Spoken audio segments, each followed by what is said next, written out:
Recording 57. You will hear a student discussing his case study with his tutor. First, you have some time to look at questions 21 to 25.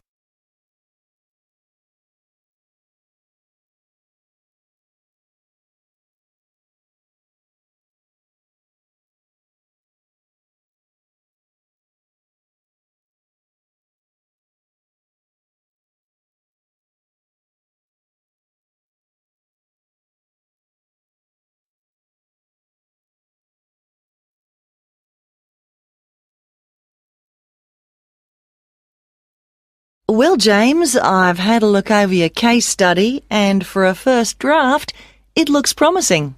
I have to be honest, when you told us we had to write about a furniture company, it didn't sound like the kind of thing that would interest me. But since then, I've changed my mind. Why's that?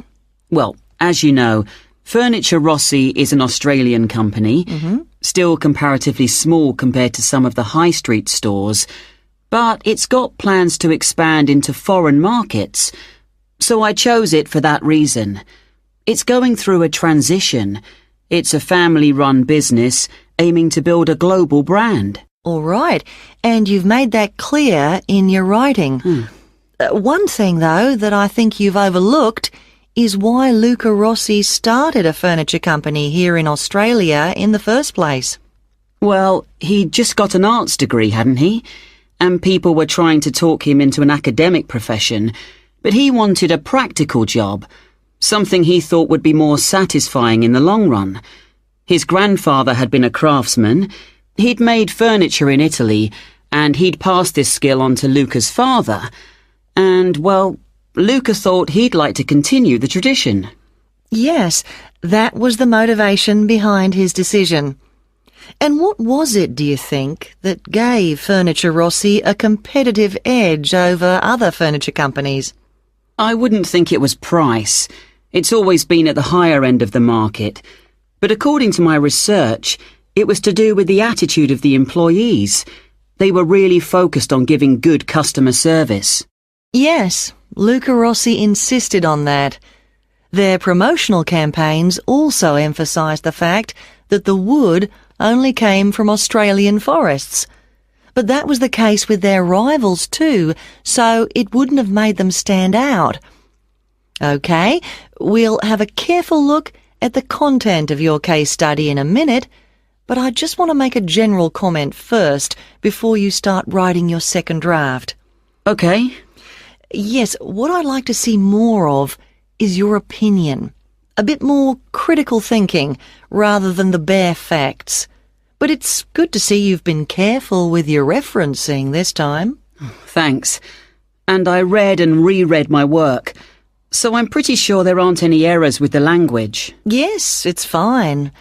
Oh, but there's one other thing I could probably mention at this point. Yes? Well, at the end of term, you'll also be giving a presentation, also on Furniture Rossi. Yes. I haven't given it much thought yet.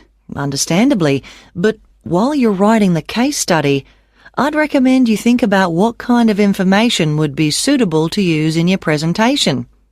Remember, the last time you gave a presentation on a company, you spent a considerable part of the time providing the audience with financial data. But they probably needed to hear more about company strategy. Yes. I did concentrate rather too much on the figures. I'll make sure there's a balance this time. Good.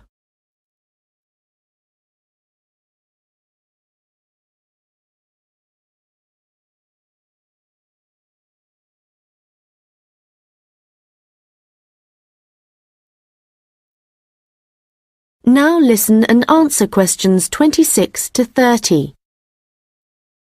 OK, so let's just think about the content of your case study, the history of Furniture Rossi.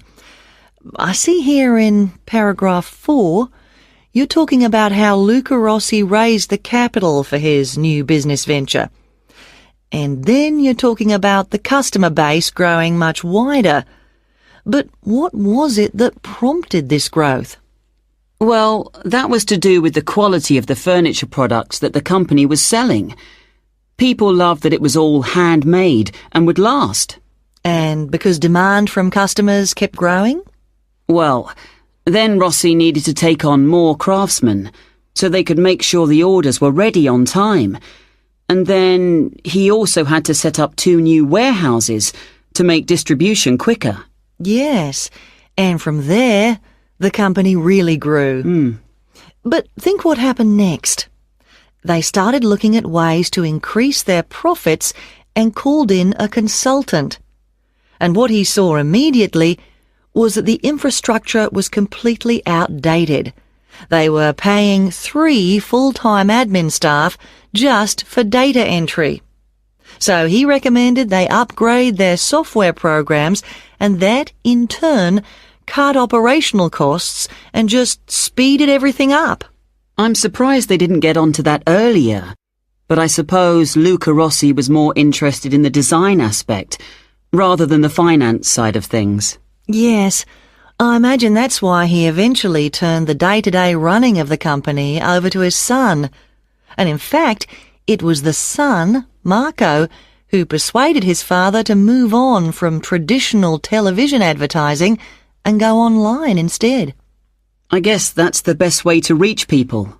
It can be, but initially customers actually complained. Why? Well, some users found it hard to navigate their way around the website, so they were getting frustrated and giving up. So then the company called in a professional to improve it. Oh, I see. He must have done a good job. They've had a continuous 3-year rise in revenue, so things must be going well. Indeed. And what of the future?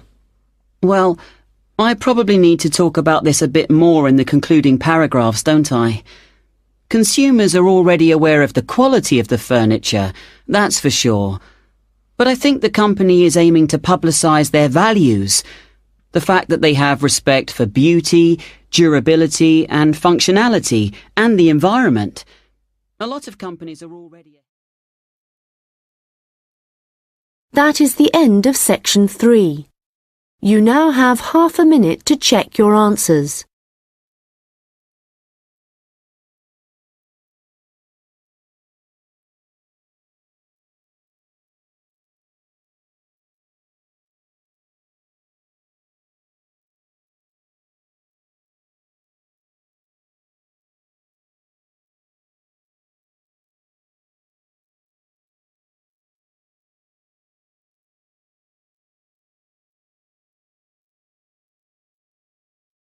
Now turn to section